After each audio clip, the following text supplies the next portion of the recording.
everyone. You are in Witnessing Nature and Food's kitchen. I'm Chef Jennifer, and I'm an all-organic chef. I don't do just organic every once in a while. I do all organic all the time. Sustainable seafood as well as pastured and organic meats. And with me today, who I just absolutely love, and you've seen any of my other videos, you've seen us together. This is Lee from Veg Up Get Dirty, and she's one of my favorite master gardeners, and she helps me with my plants that I grow on my balcony. So see, you can have a garden even if you just have a balcony. All right, so we're gonna start with our chicken piccata, and we have some oil in the pan. We're gonna make sure that it doesn't exceed the smoke temperature, which is around 145 degrees. Olive oil, we use an olive oil. I just store it in a container like this, but because it's fast to dispense, but we get it in bulk. But you put it in there, and then we make sure it doesn't exceed the smoke temp, because once it starts to smoke, then it turns into a triglyceride oil, and it's not good for your heart. So olive oil is meant to be good for you, but if you heat it too hot, it can turn it into a bad oil. So it should be just about ready. I've taken some chicken breasts, and we get our chicken from Mary's here they're in Gilbert. Chicken breasts, I just cut them into quarters here. And we're going to pan fry them so they have a nice golden color on the inside, on both sides. And then from there, we're going to make our piccata sauce. So that's how we're going to do that. Now we've taken and for our piccata sauce, we've taken and we have zested some orange. We have some lemon juice inside of the chicken broth. This is about a cup of chicken broth right here, and some lemon juice. We're going to put some orange juice on this as soon as it gets a little closer to being done. But if you don't have oranges or whatever, and you have a lot of essential oils at your home, you can always use a citrus essential oil. So here's the brand from Young Living. There's an orange and a lime and a lemon. Mix them up and create your own kind of citrus sauce. Made very sparingly because they're very strong. So just make sure you dip a little bit in there, like start with a drop. Or I've heard some people say that it's too strong for them, and then just use a toothpick and dip it in and then mix it inside of the juice. But taste it. It's always better to start small and add to it because you can't get it out once it's already in. It'll take probably about 10 minutes for these to get to 165 degrees and have a nice golden sear on both sides. And you see that the heat's not up super high, but it is up enough to cover the bottom of the pan so that it keeps the pan the same temperature all the way around. If you use a copper pan, then the reason for using copper is the temperature is the same all the way around the pan, and you don't really have to worry about the circumference of the fire to the pan. So we're back, and now it's the time to see how beautiful they are. It's nice and golden brown, and it's got this beautiful little brown olive oil in the bottom.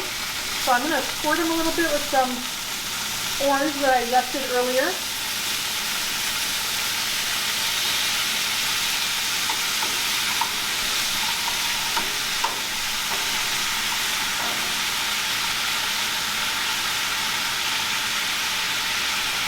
Just to give them a little citrus flavor.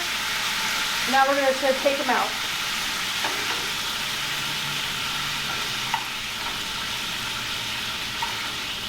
And always remember too that be very careful with your meats, no matter if you're barbecuing them, cooking them in the oven, cooking them on the cooktop. You kind of want to make sure that you're feeling them, because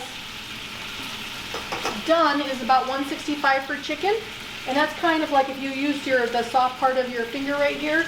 So if you just held your fingers like this soft piece right here is medium rare, which you don't want your chicken to be. You want your chicken to be a little bit better than medium. So if you just kind of crump your finger up a little bit more, you feel it gets a little bit harder. And so that's kind of where we're at right here.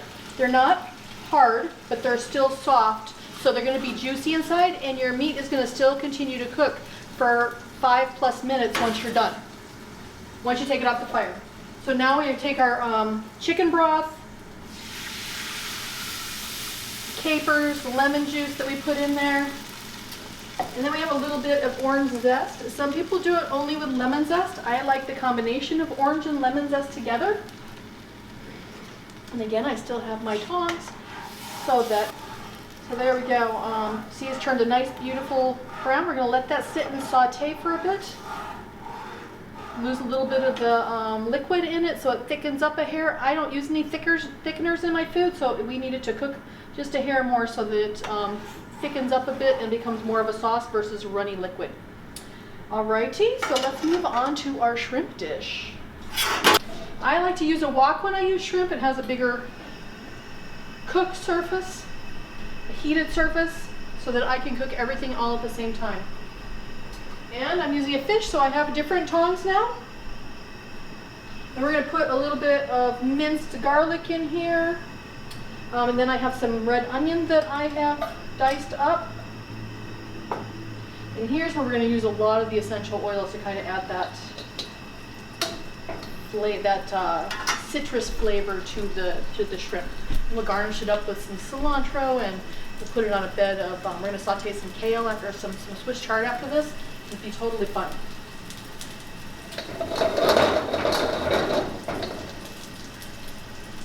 So these are sparkling a bit, so we'll just go ahead and throw those guys in there. Set them evenly with everything.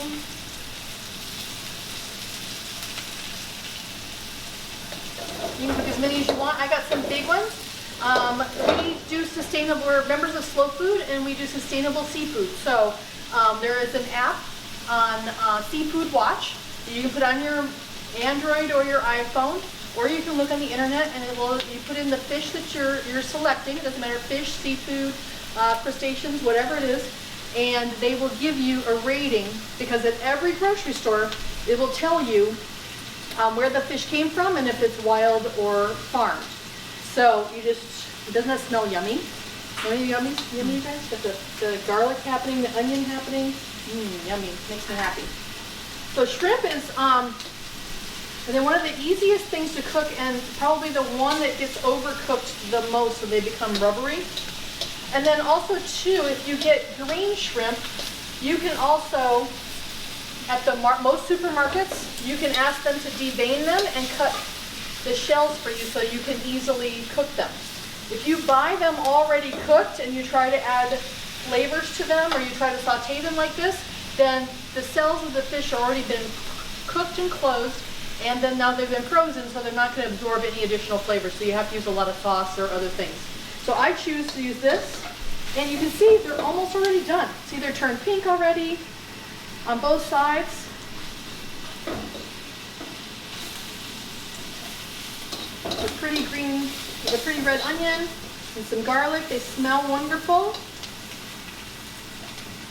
And we're going to add, what do you guys want to add? So we have a lime, a lemon, an orange. I need a little bit of everything. So I brought myself over a bamboo skewer. Just kind of throw a little bit on there. Throw like a drop. It does not want to come out. There we go. So one drop of, let's see, a little bit of lemon. Everybody gets, when you go to a restaurant and you eat, don't you always get like a lemon? You throw some lime on there. I like lime better than lemon. I put 2 drops of that in. And then a little bit of orange, because I think orange is nice enough to cut the acid of the lemon for me. So we're going to create like a little marinade in there. We'll taste them later. When these guys all taste the food, we'll taste them later and see which they pick up. Ooh, can you guys smell that? You can smell the citrus, the essential oils that I just added. But if you look at them, those guys are already done. They are all completely done. They're nice and pink on both sides, cooked in the center, and you still have some nice onions and some garlic in there. I think we should go ahead and start getting this stuff, get this pan cleaned up so that we can do the chard, and then we can saute it and create a nice bed and start serving some food. What do you guys think? So one thing that we've got here, we've got organic chard. We're going to put this as the bed for our citrus shrimp that we created. So we have some red chard that we cut right here, and I've taken and basically took scissors and cut off the leaves, because this is the bitter part of the chard. And we are going to reuse this because Lee has chickens and her chickens love eating this. So this will not go into the landfill. We've been very proud of the fact that what we've got is compostable, or we put less than a pound a month in the landfill. So the easiest way to cut these little guys, once you is just roll them on up here, like we did with these guys, and then just cut them. And then you just saute them. I don't know, Lee, if you want to talk about the nutritional value of chard, I just love my leafy greens, and I love the fact that we cook them, we barely cook them so that they still have a maximum amount of nutrition in the food. And which is why I use organic, is because I don't want the chemicals in my food. I don't want to eat it. Right. And if it's not organic, then you possibly are eating a lot of chemicals in your food that are in the ground and so on. And so I just totally love the natural flavor of greens or any vegetable I get out of organic land. Absolutely. And you know, when you grow your food, you're getting 100% nutrients. You know, typically when you go to the grocery store, you buy your food, it's coming from other countries, Chile, Argentina, Africa, all over the world. And it's not bad, but by the time it hits your grocery cart, you're getting maybe around 18% nutrients. And that's why I always say that we're the sickest people in the nation, the most tired people, and the most hungry, because we're not getting the nutrients. And like Chef Jennifer Johnson said, you know, cooking your vegetables is very minimal, because you want to keep that as much of the 100% nutrients available in it. And I own an urban farm. I own Veg Up Get Dirty. And again, my name is Lee Stewart. I own an urban farm with chickens, and I have raised beds, I have in-ground, I have aquaponics for koi. I have a whole system, ecosystem with water harvesting there in my urban farm. And often work with Jennifer, Chef Jennifer, to help her to understand a little bit of you know, the best fertilizers and whatnot to be growing in with her tower garden and that. So very excited to be here. I have tower and planted gardens, and yes. Actually I think a couple of my carrots actually performed better this year than they ever have before. They were beautiful. Yeah. I don't know if anybody's seen my Instagram page, but they're beautiful and bright orange and red. And there's so much that you can be doing, even if you live on a balcony, a patio home, a townhome. There's so much you can be doing. You know, I tell people, just start out with an herb bed if you don't know where to start. Herbs are very easy to grow, and I've brought some herbs that I grow in containers, and that I also make for customers to grow on their patio or balcony. You don't have to have a full-size yard to be growing your own food. And Jennifer's, her place is awesome. We've got pots of stuff we're growing a lot of. We have carrots, we have beets, Mm-hmm. we have tomatoes, we have, I just planted the chard and the lettuces, and I have jalapenos and serrano peppers. Nice. I have some nasturtiums. Yeah, it's just a ton of fun. And there's so many fun things that you can be growing that are, they are pollinators, which also give you beautiful flowers, and you can also be eating the actual flowers and pollinators. Nasturtium is one of my favorite, and it grows beautiful orange and yellow and red flowers, but you put them in salads and it just gives you a little bit of a kick. Up the chard, as you saw us do, and we put a little bit of green kale or green chard in there and some red Swiss chard in there. So really, honestly, you don't need to cook leafy greens very long at all. You want to keep, like Lee was talking about, you want to keep the maximum amount of nutrition in them. So once the pan is hot, and you saw we had about half a container of leafy greens. So see, look, they're just starting to wilt, just because of the heat. And that is about what you want to cook them at. You want them to be al dente and a little bit easy to chew, but I mean, honestly, we're going to put these back. I mean, you've seen we have less than a minute probably in there. We're going to throw these back in here and look at how much they've already cooked down. Before this gets cold, and I want you to taste this, so we've cut, and you can see it's cooked down even a little bit more since we were over there. So we're going to take our chard here. We're going to throw it on our plate. Looks like we lost a little piece. We're going to throw some of our shrimps on there, so you can, this is how you can set up for dinner with your family. And then even, you can take and throw some cilantro on it. So when I get my cilantro, and I got this, we do a lot of lime cilantro rice. So when I get my cilantro, I basically trim off the bottoms of them and then throw them in water, and they last 8 times longer. So there's the water right there. They last 8 times longer. I put it in the refrigerator, and I don't have to worry about them. As I spill water everywhere, I don't have to worry about them.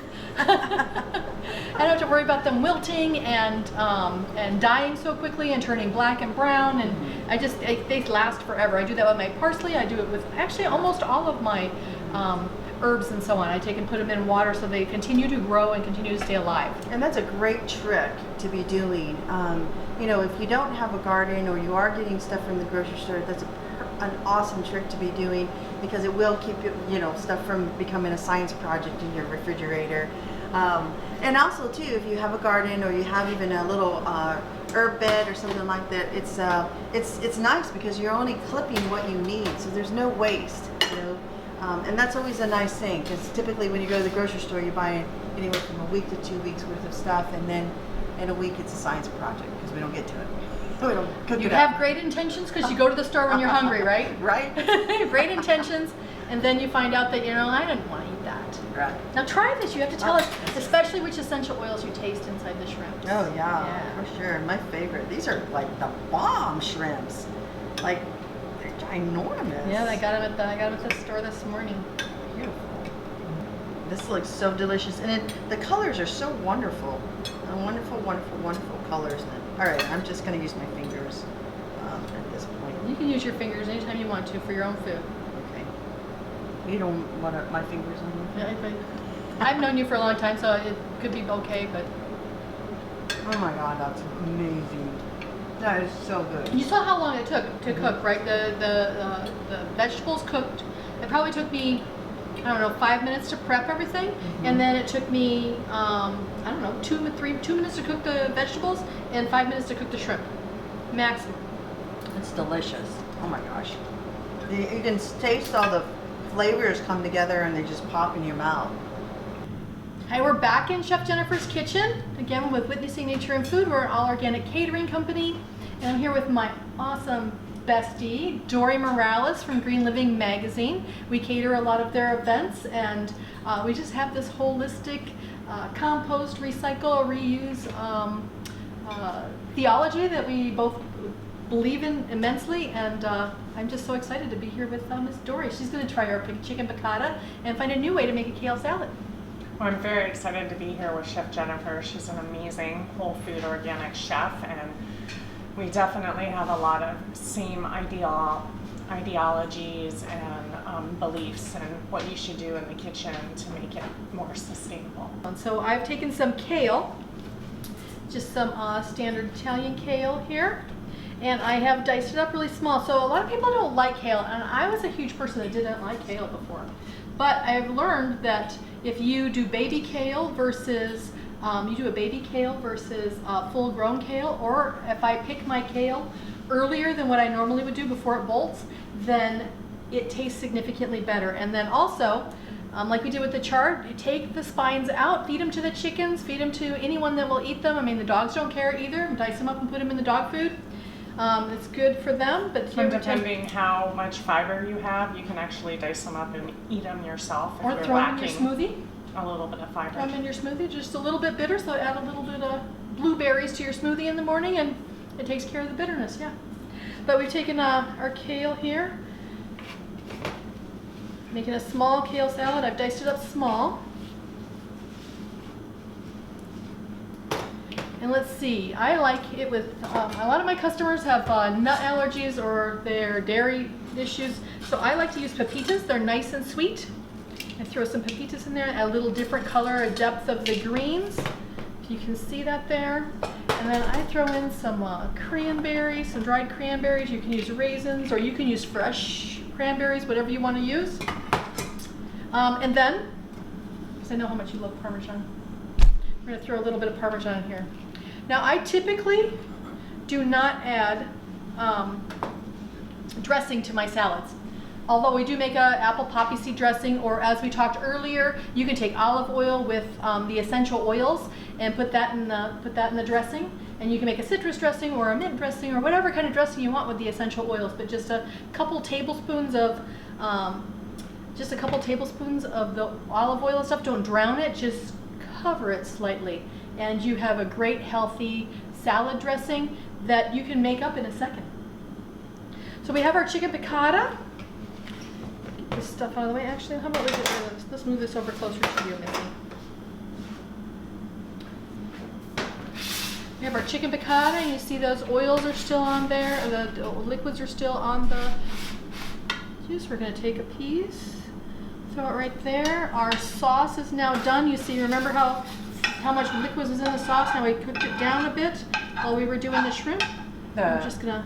I think it's so nice that it's nice and thick. Yeah, and you didn't have to use flour or cornstarch or anything else. You just take a spoon a little bit on. And then we're going to add some of our kale salad. No, I don't have the tongs here. We can just do this. We both came from the same place. A bit of our kale salad. Look how pretty colors those are. It's got some oranges and so on in there. Really, really nice. And then you have yourself a fork and a knife over here? Or do you want to come here and in front of the camera and eat it for everybody? And I go over there. I can do that.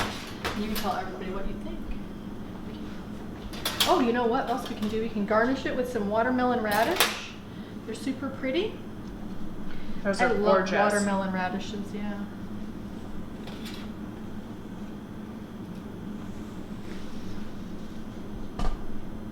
Delicious. Isn't it nice? It's just super simple. It was easy to do, and the different flavors, the sweetness of the pumpkin seeds or pepitas, along with a little bit of the sweet and bitter from the cranberries, the kale and the radishes, and then the chicken together. I think it's a perfect combination. I'm gonna try your chicken. Oh, you don't eat chicken because you are a vegetarian. We should have had the shrimp one for you and then done the chicken one with Lee. The salad is fantastic. All right, Lee, you have to come over here and try the chicken. Okay. Bring your fork and knife. Coming. We got our vegetarian and pescatarian stuff mixed up, didn't we? Sorry, Dory. It's okay.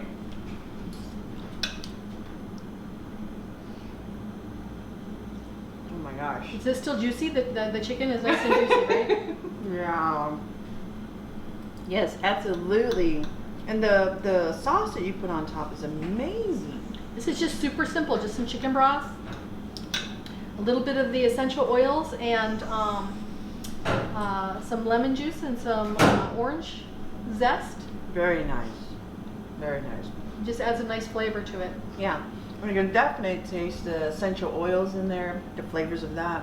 It really pops. We use just a drop, right? Mhm. So if you don't have an orange, you don't have a lemon, go ahead and just use the essential oils but you have to make sure that the essential oils we're using here today are safe for consumption. Not all essential oils are safe for consumption. So make sure you remember and look at your jar. If it says not for internal use or for external use only, then do not eat those. Make sure that you buy essential oils that you can eat. That way they have a dual purpose. You can meditate with them, you can massage with them, you can eat them. I guess it has a triple purpose then, right? Not a dual purpose. Yeah. Awesome. It's absolutely delicious. Very, very divine. And inside of 30 minutes we made 2 huge meals, right? Yeah. Yeah. That's awesome. That is so awesome. So much that you could be doing with all this stuff. You can make super simple dishes for your families. And eat at home. Reconnect with your food and your family. Absolutely. And your food is everything. I mean, what you eat is what you become. If you eat junky food, you're not going to feel good. You'll be crabby, that kind of thing. But if you eat very nutritious, healthy food that you're making at home, you're just so much healthier. You feel better. You're more vibrant. I think we should all go back to making our own foods from home, and growing our own food of some sort. And that, I think we're just a society. We're so busy, and we've got a lot of stress. Well, that's part of my business, right? So Right. I have a meal prep business, so I prepare food for people just like this because they're too busy to cook for themselves. I prepare it, they reheat it back up, and they eat it. But it never shows up to their house frozen, and Yeah. and they get nutrition out of it. Perfect. That's perfect. And you know, I can grow the food, so I can grow it, and then you can have Chef Jennifer Johnson come over and cook it or prepare it and have it all fresh for you. That's what an awesome combo. Yeah. Well, thanks, you guys. I really am happy that you guys were able to watch us prepare a couple quick meals. And whether you're a pescatarian, vegetarian, vegan, we can cook up something for you and have the highest nutritional content as well as the best flavors. Because when you start with good ingredients, you make good food easily. Absolutely. Absolutely.